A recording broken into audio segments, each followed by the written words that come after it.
जगत में प्रत्येक व्यक्ति को किसी ना किसी प्रकार की निर्बलता अवश्य होती।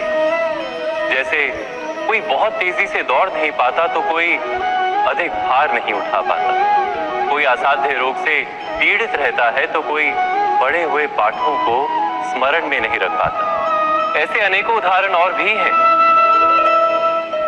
क्या आप किसी ऐसे व्यक्ति को जानते हैं जिसे सब कुछ प्राप्त हो और हम जीवन की उस एक निर्बलता को जीवन का केंद्र मानकर जीते हैं? इस कारणवश हृदय में दुख और असंतोष रहता है सदा। निर्बलता मनुष्य को जन्म से अथवा संजोग से प्राप्त होती, किंतु उस निर्बलता को मनुष्य का मन अपनी मर्यादा बना लेता है। किंतु कुछ व्यक्ति ऐसे भी होते हैं जो अपने पुरुषार्थ और श्रम से उस निर्बलता को पराजित कर देते हैं। क्या भेद है उनमें और अन्य लोगों में? क्या आपने कभी विचार किया है? सरल सा उत्तर है इसका। जो व्यक्ति निर्बलता से पराजित नहीं होता, जो पुरुषार्थ करने का साहस रखता है हृदय में, वो निर्बलता को पार कर जाता है। अर्थात निर्बलता अवश्य ईश्वर देता है, किंतु मर्यादा मनुष्य का मन ही निर्मित करता है। स्वयं विचार कीजिए।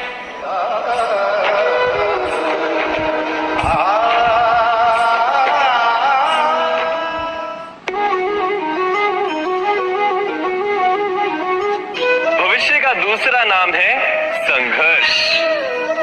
हृदय में आज इच्छा होती है और यदि पूर्ण नहीं हो पाती तो हृदय भविष्य की योजना बनाता है।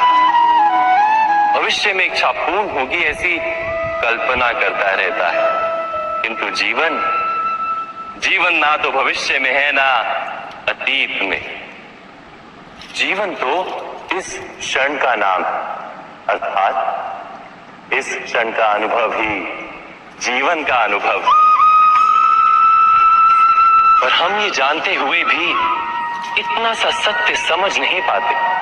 या तो हम बीते हुए समय के स्मरणों को घेर कर बैठे रहते हैं, या फिर आने वाले समय के लिए हम योजनाएं बनाते रहते हैं और जीवन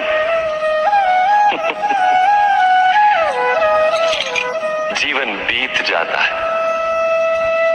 एक सत्य यदि हम हृदय में उतार लें कि ना हम भविष्य देख सकते हैं, ना ही भविष्य निर्मित कर सकते हैं, हम तो केवल धैर्य और साहस के साथ भविष्य को आलिंगन दे सकते हैं, स्वागत कर सकते हैं भविष्य का।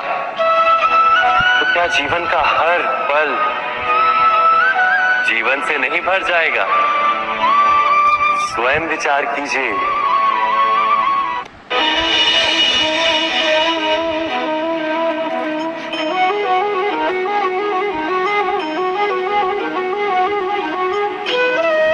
ज्ञान प्राप्ति सदा ही समर्पण से होती है, ये हम सब जानते हैं। किंतु समर्पण का वास्तविक महत्व क्या है? क्या हमने कभी विचार किया?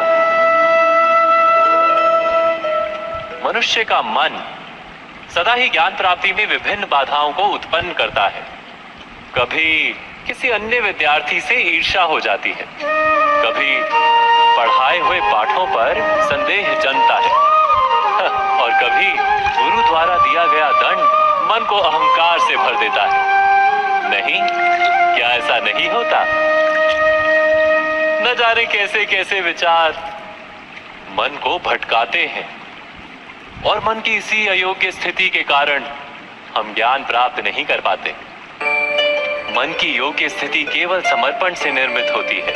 समर्पण मनुष्य के अहंकार का नाश करता है, ईर्ष्या, महत्वाकांक्षा आदि भावनाओं को दूर कर हृदय को शांत करता है और मन को एकाग्र करता है।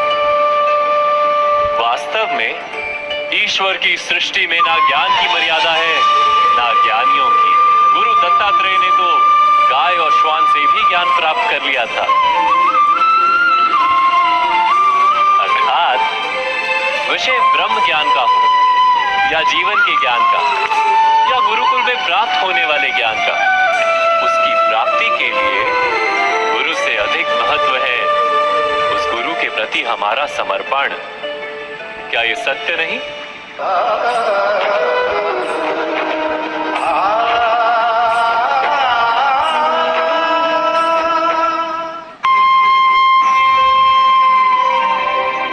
मनुष्य के जीवन में ऐसा क्षण अवश्य आता है जब सारे स्वप्न, सारी आशाएं, सारे दृश्य ध्वस्त हो जाते हैं। जीवन के सारे आयोजन ही बिखर जाते हैं।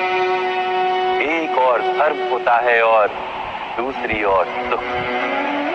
किसी को धर्म संकट कहते हैं, जब धर्म का वहन ही संकट हो और धर्म का त्याग ही सुख हो। विचार कीजिए, कभी किसी स्वजन के विरुद्ध सत्य बोलने का अवसर प्राप्त हो जाता है, कभी ठीक दरिद्रता के समय सरलता से चोरी करने का मार्ग प्राप्त हो जाता है, कभी किसी शक्तिशाली राजनेता या राजा के कर्मचारी का अधर्म प्रकट हो जाता है। सबके जीवन में ऐसी घटना बनती ही रहती है।